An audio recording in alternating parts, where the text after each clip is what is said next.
로마서 12장 1절.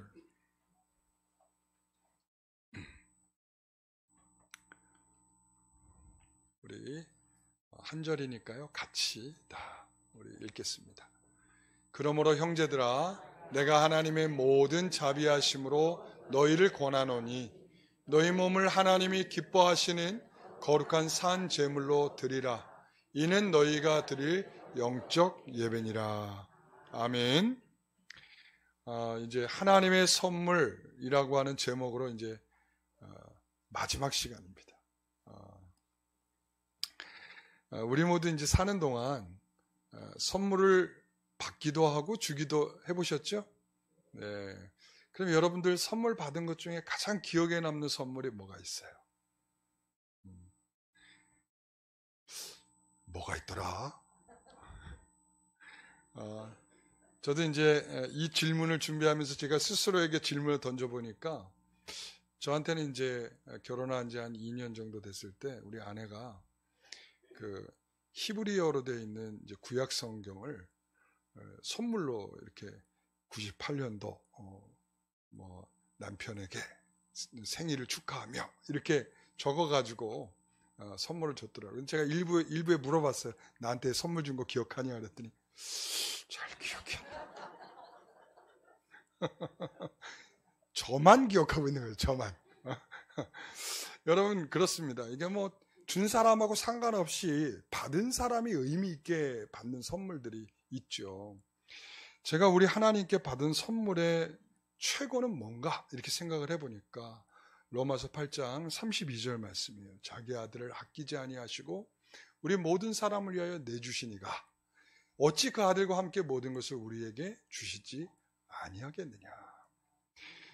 저는 이것을 굉장히 의미 있게 깨닫게 된 날이 있어요. 그러니까 그 전까지는 뭐 예수가 뭐라고 해도 전혀 뭐 마음에 감동도 없고 아무 깨달음도 없고 그랬는데 어느 날이었어요. 그날 하나님께서 이 의미를 팍 마음속에 깨닫게 하실 때 그렇구나.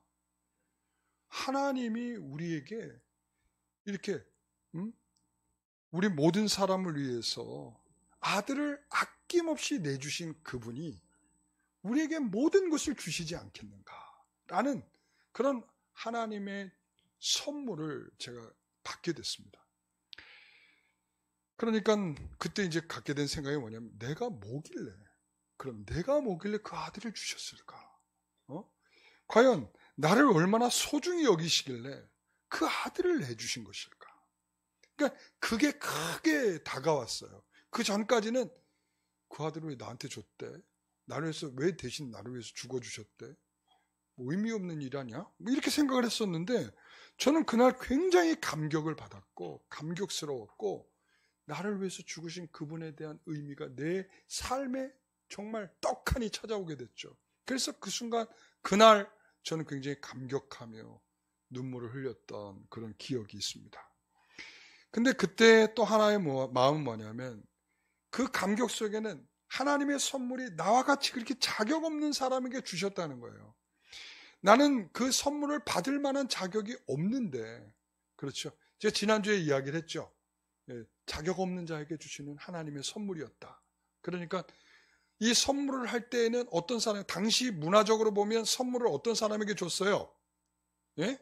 그러니까 이 선물을 할 때에는 선물하는 사람이 거기에 굉장히 수치스러움도 따라올 수 있고 명예스러움도 따라올 수 있어. 그러니까 예를 들자면 훌륭한 사람에게 선물을 주면 그 훌륭한 선물을 받은 사람과 함께 나 역시도 훌륭한 명예를 얻는 것이고, 그리고 부끄러운 사람, 정말 부끄러운 사람에게 선물을 주면 누가 봐도 저 사람 저렇게 죄를 짓고 저런 사람에게 선물을 줬어? 그러면 그 부끄러움과 수치를 선물을 한 사람이 받게 되는 거예요. 그러니까 선물을 할 때는 어떤 사람에게 선물을 주겠어요? 받을 만한 사람에게 선물을 주는 거구나. 이랬단 말이죠.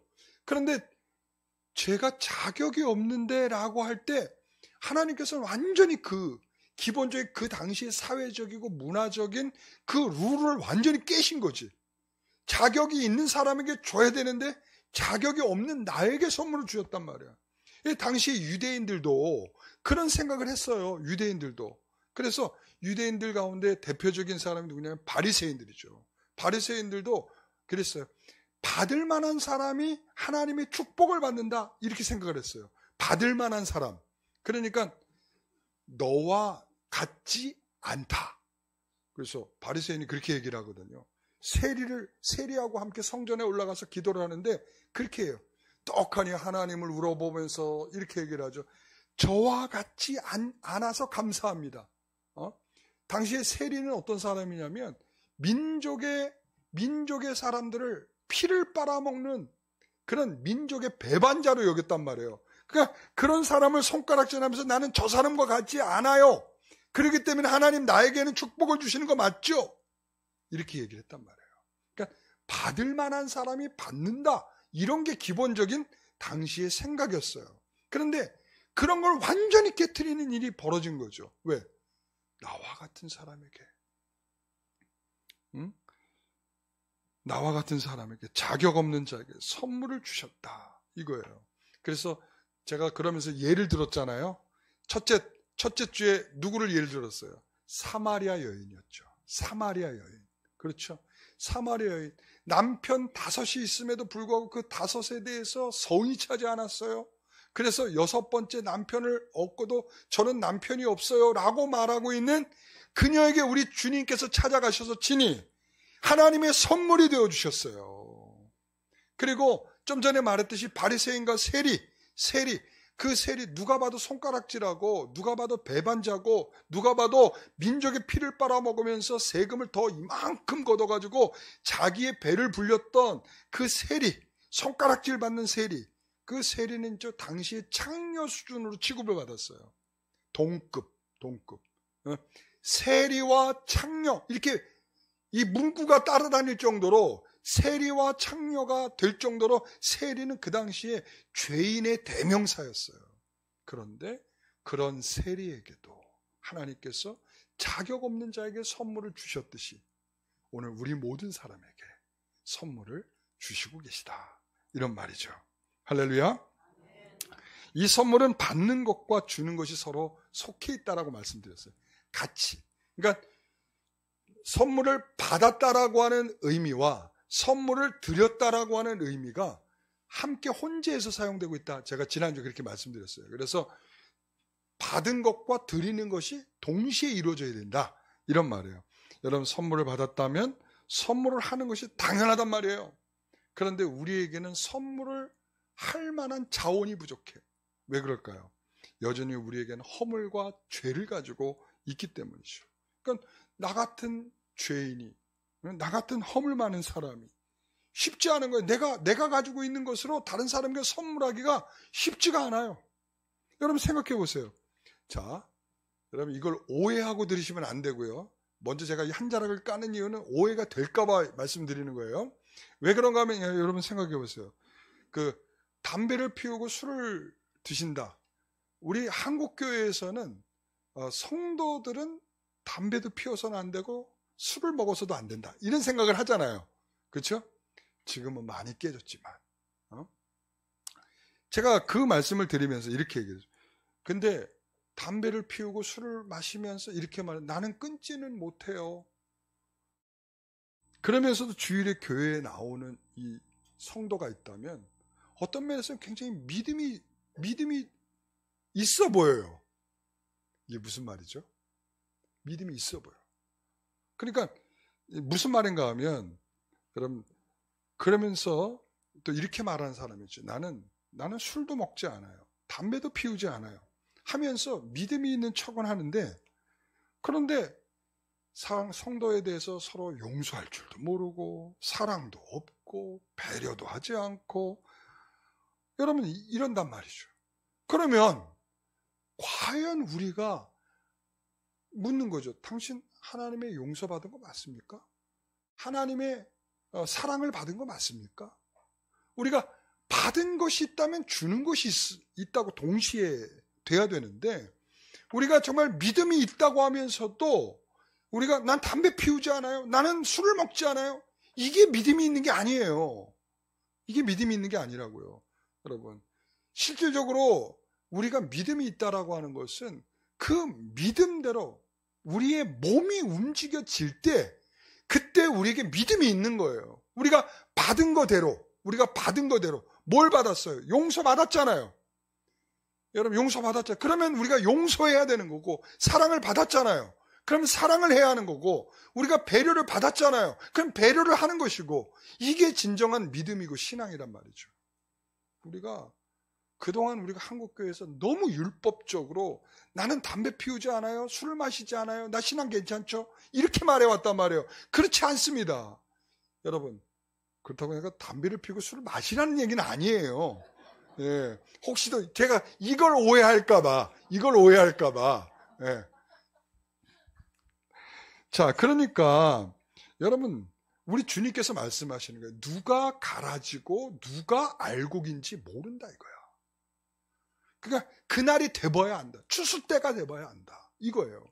그러니까 여러분 스스로가 나 괜찮은 사람, 나 신앙 괜찮은 사람, 나 율법적으로 괜찮아 라고 말하는 것에 대해서 스스로 돌아보셔야 돼. 내가 정말 괜찮은 사람이려면 주님이 내게 주신 것만큼 돌리고 있는가를 생각할 줄 알아야 돼요. 그게 없다면 내가 가라질 수 있다. 그러니까 우리가 마지막 추수 때에 알곡으로 거두어져서 주님의 나라에 들어가야 되는데, 그게 아니라 내가 그냥 쓰레기통에 처박혀야 할 그런 껍질의 인생일 수도 있다라는 말이죠.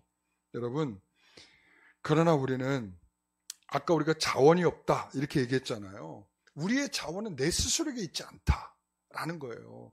그래서 우리는 예수님과 함께 묶여서 새로운 생명을 부여받은 거 아니겠습니까?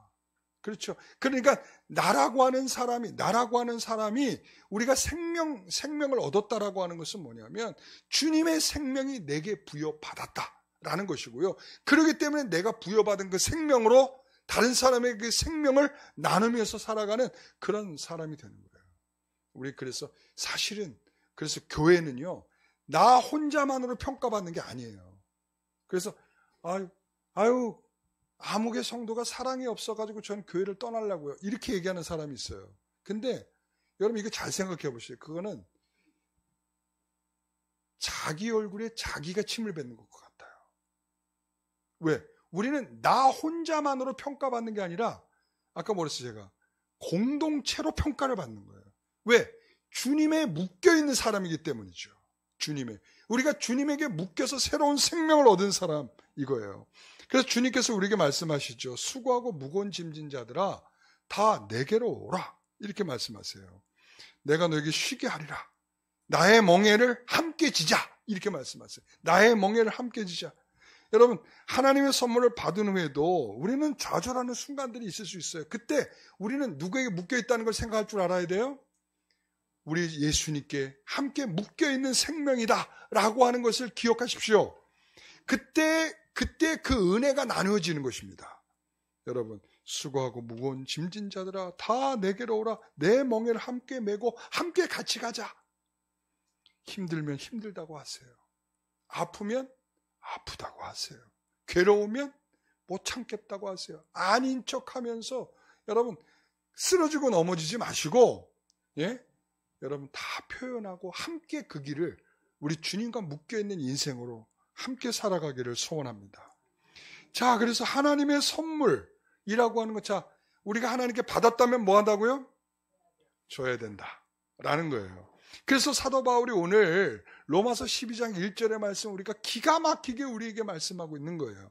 자, 바울은 하나님의 자비하심으로 그래서 권하고 있어요. 로마서 12장 1절 중반부까지 한번 같이 읽어봅니다. 그러므로 형제들아 내가 하나님의 모든 자비하심으로 너희를 권하노니, 이랬습니다. 여기서 먼저 바울은 하나님의 자비하심으로 권한다. 여러분, 권한다라는 것은 어떤 뜻일까요? 권한다라고 하는 것은 이거 좀 해주실래요? 그때 우리는 글쎄요, 저는 기분이 좀 안 좋아서 안 하고 싶은데요. 기분이 좋아서 하겠어요. 여러분, 이렇게 해도 되고 안 해도 되는 것처럼 이렇게 생각할 수 있을 텐데 아닙니다. 여기서 권한다는 말은 뭐냐면 반드시 해달라는 뜻이에요. 반드시 해라, 이런 뜻이에요. 반드시 해라. 그런데 여러분, 당시 이렇게 강력한 권고를 할 때는 그 답을 좀 주세요. 네. 네. 꼭 반드시 해야 한다. 이런 뜻이란 말이죠. 자, 그래서 당시 이렇게 강력한 권고를 할 때에는 권하는 사람과 권함을 받는 사람이 정말 좋은 관계에 있어야 돼. 관계. 자, 그러면 제가 묻겠습니다. 사도 바울과 로마 교회는 아주 친밀한 관계에 있었을까요? 관계에 있었을까요? 자, 제가 이렇게 물어보죠. 에베소 교회는 누가 개척을 했죠? 바울이. 자, 그러면 고린도 교회는 누가 개척을 했죠? 바울이 했죠. 그러면 로마 교회는 누가 했을까요? 바울이 아니에요. 바울은 로마 교회를 가본 적도 없어요. 로마의 성도들을 만나 본 적도 없어. 그러니까 이 말은 뭐냐면 일면식도 없는 사람인데 이렇게 지금 이런 권고를 한다는 건 뭐가 좀 맞지가 않다는 거예요. 이럴 만한 이유가 있지 않겠습니까? 그러니까 제가 한 예를 들어볼게요. 야구장에서 투수가 공을 던집니다. 그래서 타자가 쳤어요. 파울로 일루 쪽 관중석으로 날아갑니다. 그때 내가 이제 옆에 있는 사람 쪽으로 이제 공이 날아오는 거예요. 공이 날아와요. 그러면 어떻게 해야 되죠? 이 두 사람이 서로 그냥 막 얘기하느라고 공이 날아오는 것도 지금 모르고 있어. 어떻게 해야 돼요? 나하고 상관없는 사람인데 뭐 맞든지 말든지 죽든지 말든지 상관없지 뭐. 여러분 이렇게 할 수는 없잖아요. 그렇죠? 누가 되었든 아는 사람이든 모르는 사람이든 지금 급박한 상황으로 공이 날아오면 어떻게 해야 돼요? 피하세요. 피하세요. 공 날아와요. 이렇게 해서는 안 되죠. 뭐라고 해요? 피하세요. 공 날아와요. 확 이렇게 해야 되죠. 그러니까 여기에는 뭐냐면 이 사도 바울이 지금 아주 강조적이고 급박하고 중요한 의미로서 권고하고 있다라는 것을 알 수가 있는 거죠. 그러니까 바울은 그 정도로 중요한 이야기를 하겠다는 거예요. 그러면 무엇을 근거해서 권고하고 있느냐? 무엇을 근거해서 말하고 있습니까? 하나님의 자비하심이다. 자, 1절 말씀. 그러므로 하나님의 모든 자비하심으로 권하노니 이랬습니다. 하나님의 자비하심으로 권한다 이랬습니다. 여기 그러므로 이렇게 돼 있죠. 이 그러므로는 이 로마서를 크게 나눌 때 어디서 1장부터 11장까지를 한 큰 단락으로 나누고요. 그 다음에 12장부터 16장까지를 이렇게 크게 두 단락으로 이렇게 나눠요. 그러니까 첫 번째 단락은 11장까지를 뭐라고 하면 교리적 부분 이렇게 얘기하고 12장부터 16장까지 부분은 실천적 부분 이렇게 나눠요. 그래서 이 교리적 부분의 마지막 센텐스, 마지막 문장은 뭔가 하면 구원에 대한 문제. 자, 구원에 대한 문제라면 어떤 얘기예요? 하나님의 뭐죠? 선물이란 얘기죠. 그러니까 이 로마서 11장의 마지막 부분은 뭐냐면 구원에 관한 문제예요.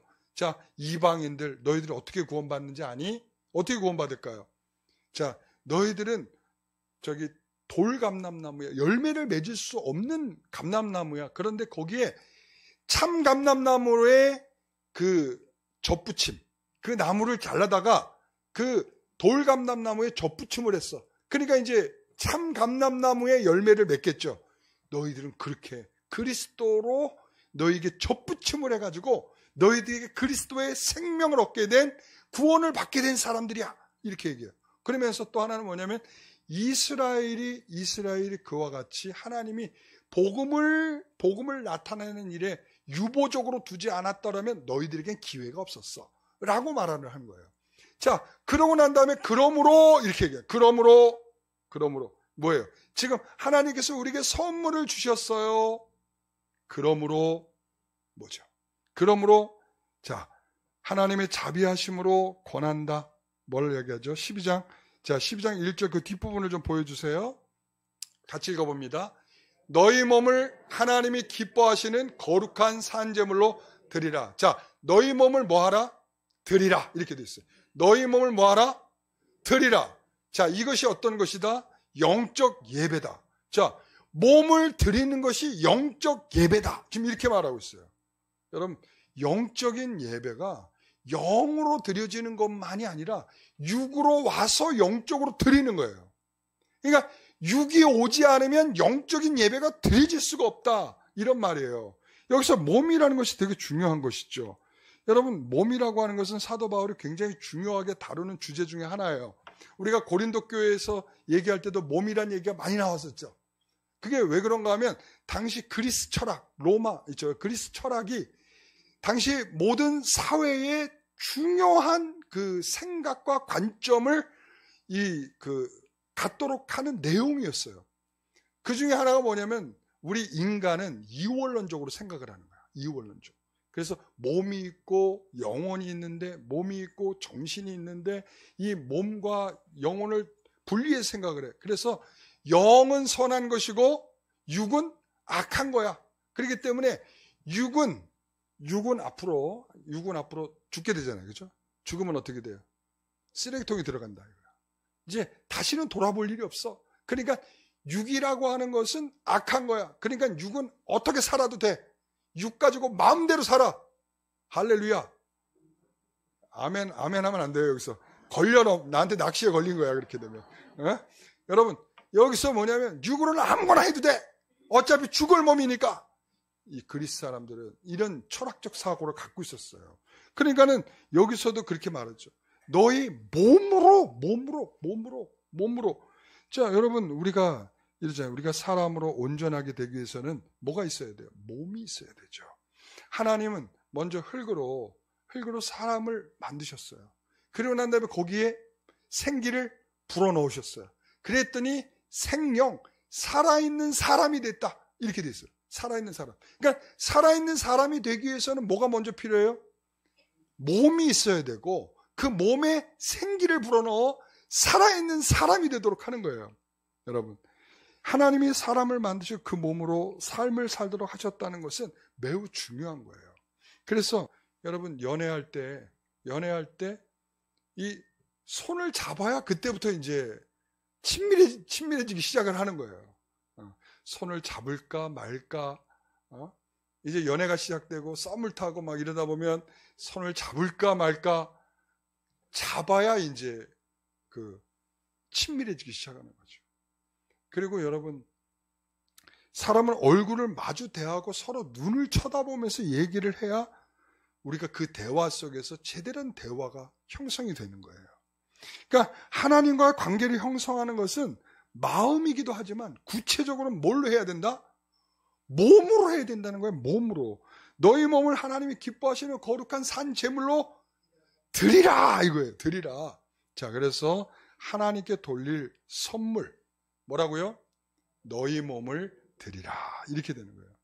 자, 그러면 우리의 몸은 자, 무의식의 지배를 받습니까? 아니면 의식의 지배를 받습니까?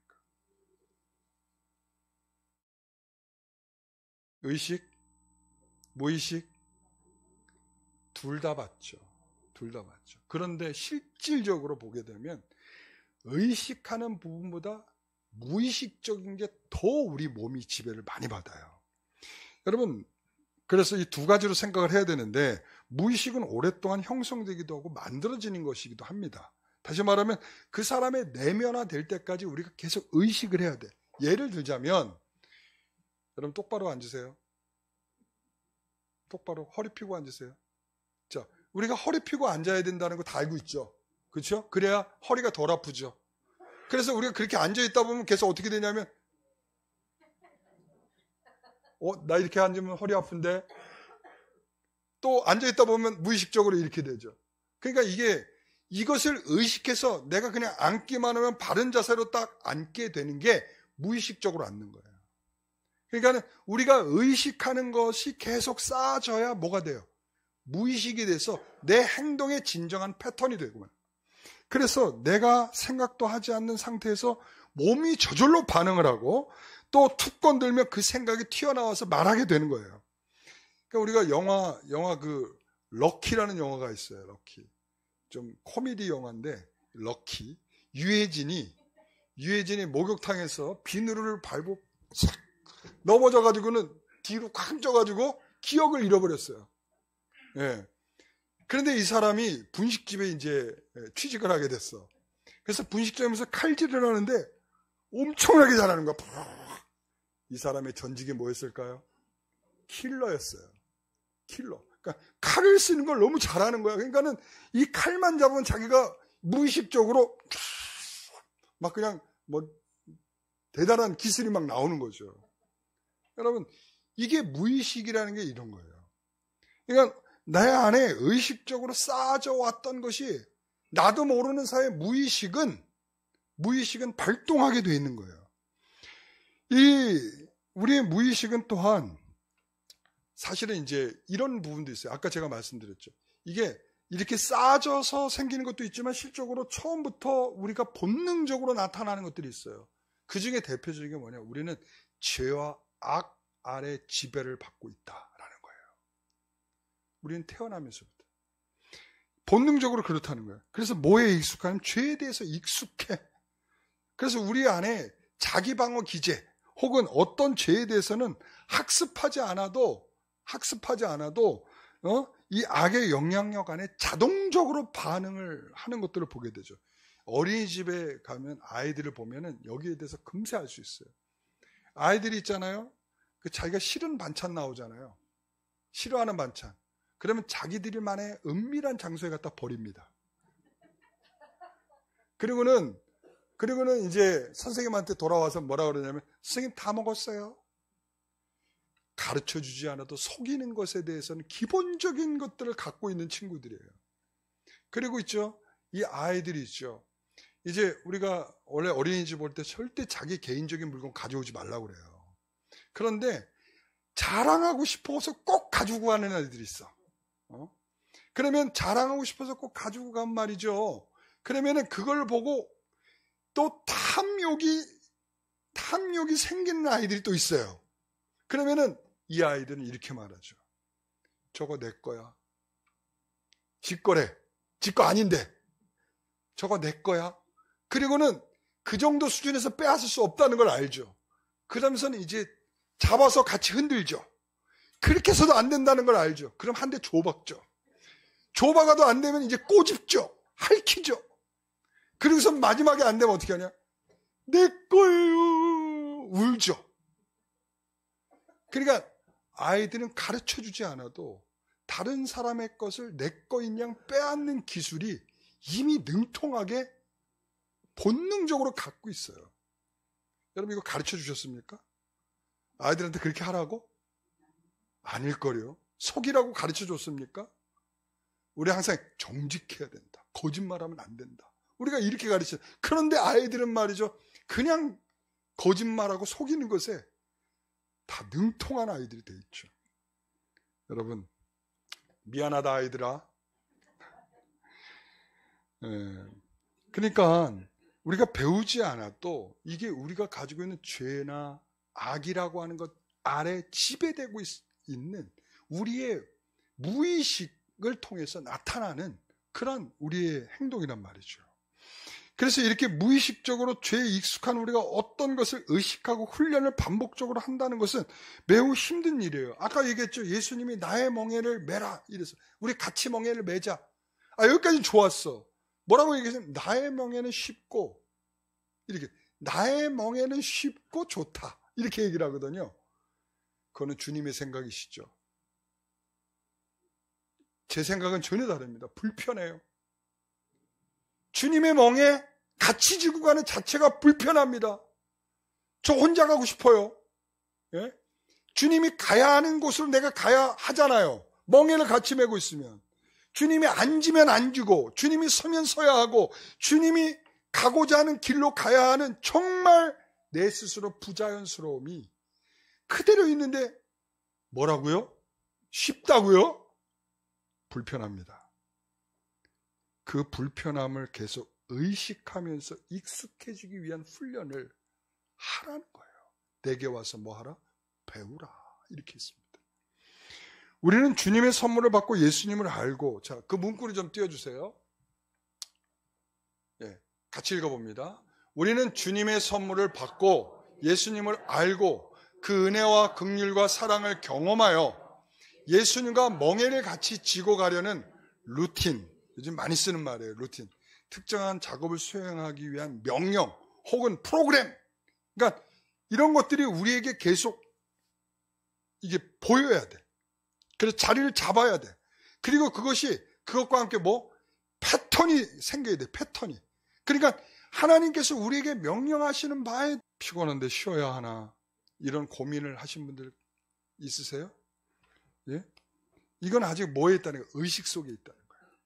그러니까 우리가 좀 더 깊은 수준은 뭐냐면 무의식적으로 교회에 오고 반응하고 감격하고 감사할 수 있는 것이 돼야 되는 것이죠. 여러분, 몸으로 드릴 영적 예배는 무의식적으로 하나님을 예배하는 거예요. 무의식적으로. 몸이 그것을 기억하기 위해서 끊임없이 뭐를 하는 거예요? 반복하고 훈련하고 배우는 것입니다. 그러나 우리가 신앙적으로 잘 성수가 안 되는 이유 중에 하나가 뭔가 하면 우리는 단번에 하고 싶어해.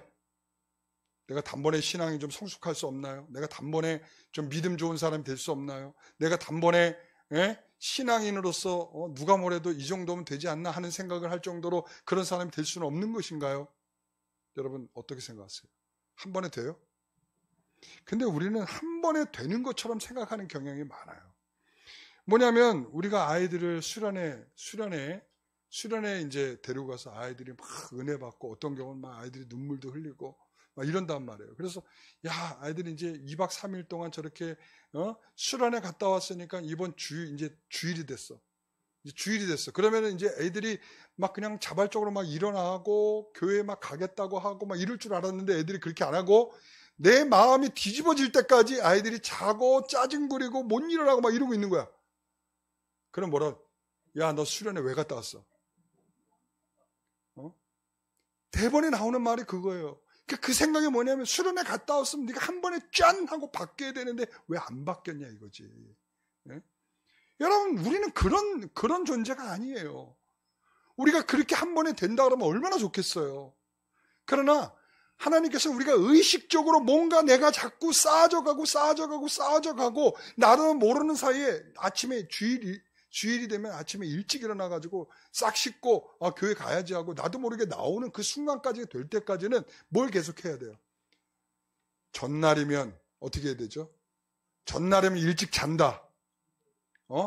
그리고 전날이면 교회 갈 채비를 다 하고 잔다. 우리 아이들도 그렇죠. 교회 가는 전날이면 밤늦게까지 SNS 하지 않고 쇼트 보지 않고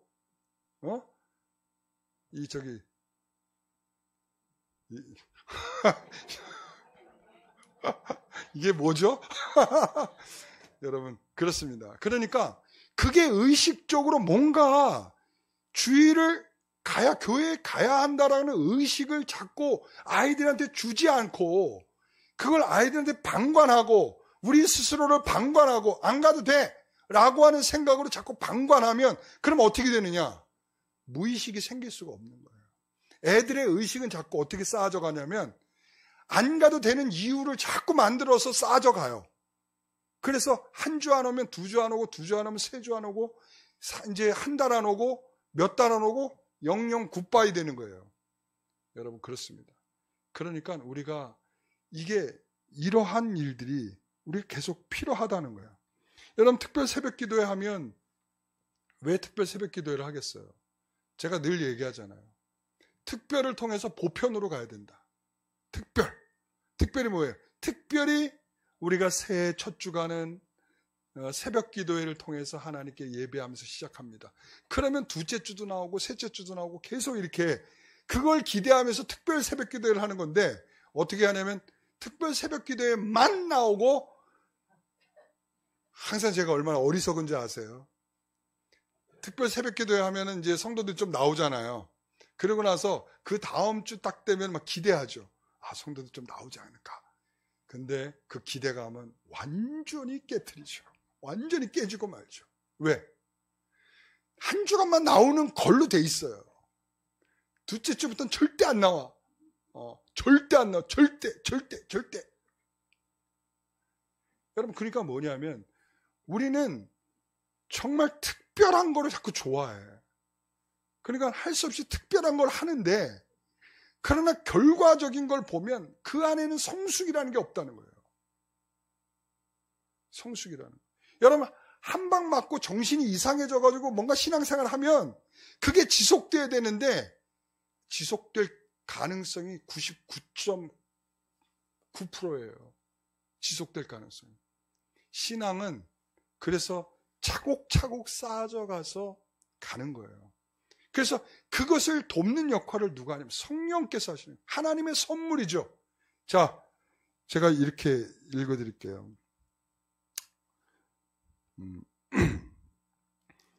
하나님께서 우리에게 주신 선물은 성령님께서 우리의 마음의 갈등에 함께 참여하시고 우리 마음의 갈등에 우리 마음속에 이런저런 갈등, 교회를 갈까 말까, 내가 봉사를 할까 말까 하는 그 사이에 우리 주님께서는, 성령께서는 우리와 함께 그 갈등에 참여하셔서 우리를 변화로 이끌어 가시면서 우리의 마음이 선하시고 하나님이 선하시고 기뻐하시고 온전한 뜻이 무엇인지를 분별하는 그런 단계까지 가도록 우리를 이끌어 가시는 거예요.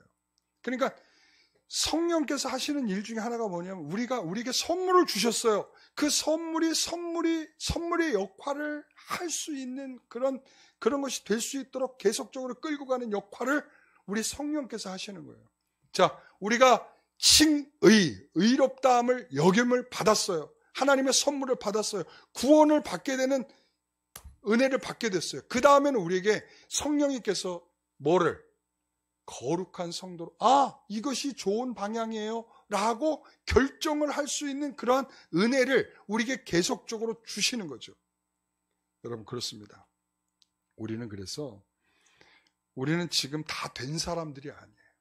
우리가 장로님이 되고 권사님이 되고 목사가 되든 다 똑같습니다. 우리는 다 지금 뭐 하는 중이냐면 공사 중에 있는 사람들이에요. 뭐 하는 중이라고요? 공사 중. 다 됐다고 생각하면 이미 끝난 거야. 우리는 뭐라고요? 공사 중에 있어요. 계속적으로 공사해야 되는 거야. 그러니까 그 공사 중에는 갈등이 계속 생기는 거야. 이럴까 말까, 저럴까 말까, 요럴까 말까. 계속적인 그런 갈등 속에 있는 그 갈등을 우리가 이겨내고 의식이 무의식적으로 자꾸 갈 정도로 우리가 계속 쌓아져 가기 시작하면 그때 이제 우리는 무의식적으로 반응하고 감격하고 감사하고 이렇게 되는 거죠. 자, 우리 로마서 8장 32절 말씀 다시 한번 읽어보겠습니다. 같이 읽어봅니다. 자기 아들을 아끼지 아니하시고 우리 모든 사람을 위하여 내주시니가 어찌 그 아들과 함께 모든 것을 우리에게 주시지 아니하겠느냐. 아멘. 여러분, 오늘 여러분에게 주신 선물은 하나님께서 자신이 가장 아끼는 아들을 내어주신 그분이라는 거예요. 그렇다면 우리에게 가장 좋은 것으로 계속적으로 주시지 않겠는가라는 말씀이죠. 여러분, 이것이 여러분에게 무의식적으로 자리를 잡게 되시기를 간절히 소망합니다. 여러분, 믿음은 모든 사람의 것이 아닙니다. 믿음은 모든 사람의 것이 아니에요. 이 안에서도 모든 사람이 다 믿어요 이렇게 말하지만 모든 사람의 것이 아니에요. 영생을 주시기로 작정된 자에게 주시는 것이 바로 이 믿음인 것입니다. 오늘 저와 여러분이 그런 선물을 함께 받은 것으로서 이제 그분이 멍에를 함께 지고 가자. 그럼 어떻게 해야 되죠? 불편해요? 혼자 갈래요? 이거 아니고 알겠습니다. 불편해도 제가 좀 가다가 넘어지는 일이 있어도 좀 상처나는 일이 있어도 제가 그 멍에에 같이 동참하겠습니다. 이런 마음이 되시기를 바랍니다. 자, 하나님의 선물이 우리 모든 성도들에게 그리고 우리 영광교회 새 가족이 되신 성도들에게도 이런 하나님의 선물이 주어지기를 간절히 소망합니다. 하나님의 선물은 내가 생각하거나 내가 좋은 것으로 주시죠 해서 되는 것이 아니라 하나님께서 나도 모르는 사이에 내게 주시는 은혜예요. 그래서 그 은혜가 여러분에게 있기를 간절히 바랍니다.